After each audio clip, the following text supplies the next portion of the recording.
It's not too early entering the 2027 campaign season, following the INEC's recent amendment of the Electoral Act and all of that through the National Assembly. I think the time is even too short for politicians to start running around. If you look at the just concluded primaries of the APC, they were even rushing things up, though some are still yet to conclude some zones are still yet to run off their primaries. Even look the sales of forms, the screening, and even the return. If you look at that time frame, it was too short. So to me, I think it's time. It's not unofficial. I think it's the right time for political campaigns to start, if possible. To me, I think they should just give them more time, because when you rush things up, you start seeing at the end of the day, you start hearing of litigation. Who should give them more time? Should I say INEC? Okay. Yes. So do you think that growing political conversations within the APC, especially around party primaries and succession interests, don't you think they're beginning to distract governance? It's a normal thing with politics. The president is the president, and I think he have officers in all offices that he have appointed them to work for. The Ministry of Work is doing their work. The Minister of Finance is doing his work as well. Everybody is there in their offices. So to me,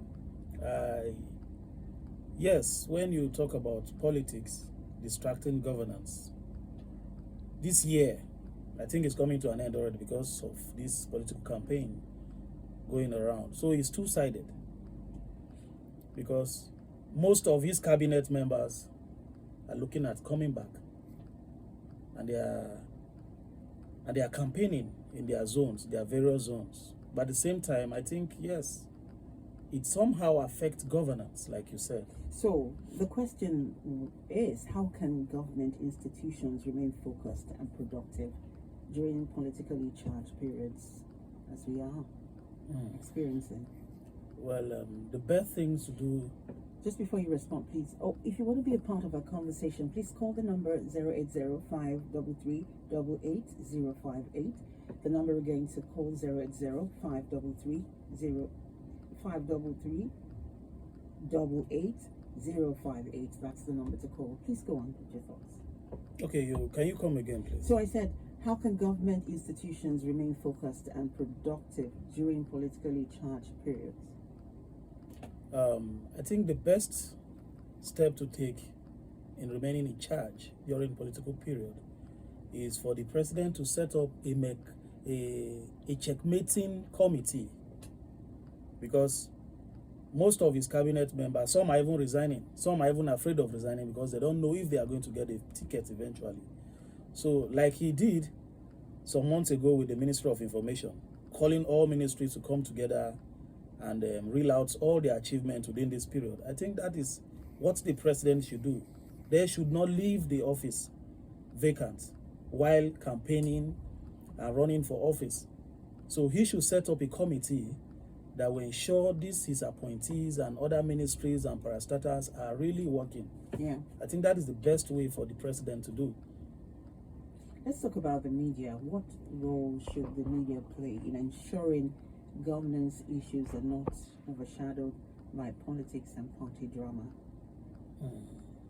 I mean, you're a correspondent, you cover a lot of these things. So what role should the media play in encouraging governance issues are not overshadowed by politics and party drama? Like people always say out there, the media should do more reporting.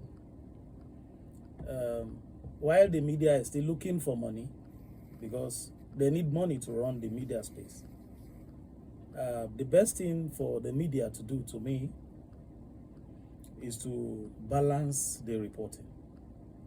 Okay. Yes. When I say balance the reporting, is you know when to come in, because people tend to say the political space is taking most of the media space.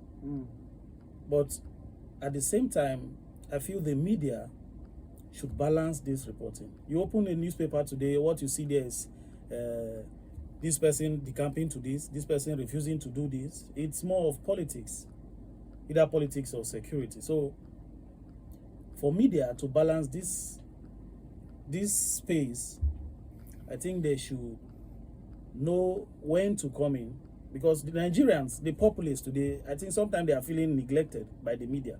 Are we all talking about looking at balanced reporting Yes. all the time? Balanced reporting. Yeah. You pick a newspaper today, 90% of the paper is politics. So the first thing that comes to mind when an ordinary Nigerian pick a paper and see politics and see Tinubu says this, the governor of Gombe say this, they now tend to ask themselves, what about the building collapse that happened just Saturday? Why are we not seeing this report? People need to know what is happening within their environment. So I think that is the best way for all of this to go. So how can citizens and civil society groups hold leaders accountable during election build-up periods?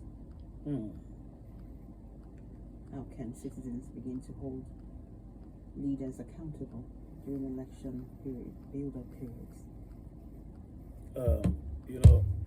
People feel, especially citizens, some aggrieved ones, they feel the best way to go is come out, protest, and then build up placards and ask the government, what are you doing for us?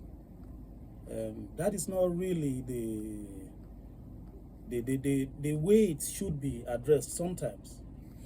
We look at the NSAS protest that people came out to protest, this is what we want. It ended up brutally. People were beaten, some were arrested. Even till today, we still have some litigation processes ongoing over these cases. Yeah. The best way for civil society and Nigerians to hold government accountable, I think, is to go through the right channel. What are these right channels? We have courts, we have petitions. You can petition the president. All this gets to him, but people feel they don't reach the president. You can write an open petition. You don't need to go to the streets to start fighting. At the course of this fighting, you see thugs at the other side collecting people's belongings just because they want to be heard. Over the last few months, civil society groups came out peacefully protesting. These are other means too, but there are other right channels that can be pursued or followed to ensure that citizens and civil society hold the government accountable. It is not all about fights, quarreling. You go to the joints today around your street, you see people arguing upon arguing, causing problems about how government is not doing the right thing. Some of them have the right idea to bring to the table, but no, they bring it to the table of the beer parlor, not through the right channels.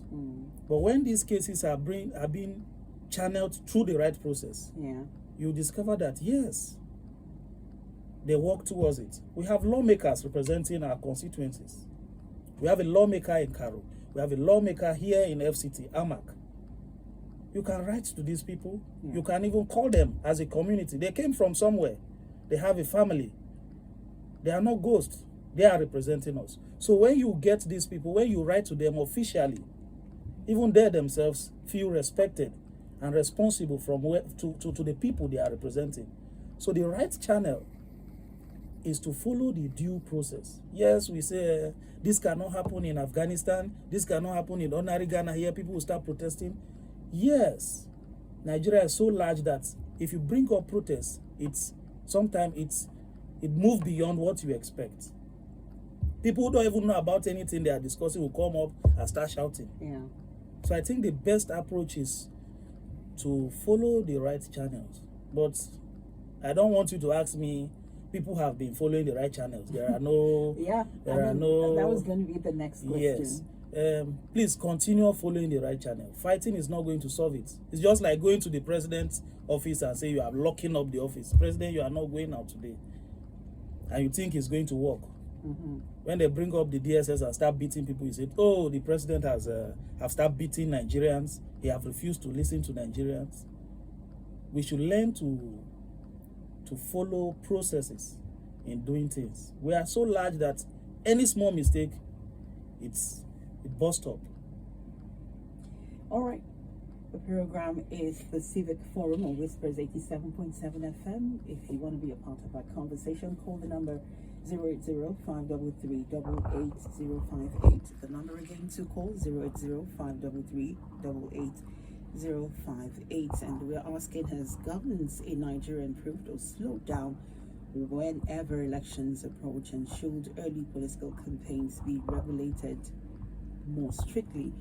These and more, would like to hear from you. So we turn our attention now to insecurity.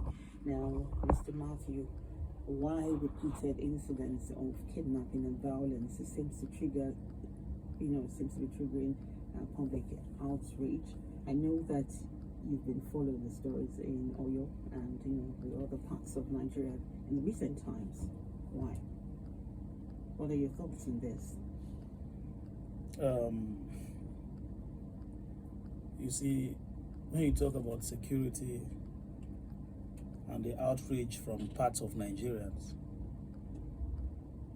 sometimes citizens begin to feel that outrage no longer produces results, especially when past incidents have not led to accountability or meaningful change. As a result, attention shifts over time. Just like you said earlier about the Oyo State. That is not the first time it's happening across the country. It has become a normal news that today there's kidnapping here, tomorrow it's here. So people no longer see it as something they should start getting angry about or reacting about. But it's a very bad thing that it is happening to Nigerians. People who have families, children being kidnapped and being kept in the bush, and they are waiting for ransom to be collected from their parents and government. I think, to me, government should find a way of how to balance this. I think these people are not ghosts. These people who are masterminding this kidnapping and all of that. We have very powerful security experts and security personnel in this country. Do you think there is a gap between a governance gap between the federal, the state, and the local responses? The federal government controls key security agencies such as the military, the police, and but the state government often lack operational control, even though they are closest to the community affected.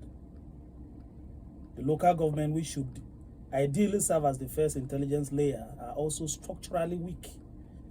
So this creates a dangerous gap. There is a gap.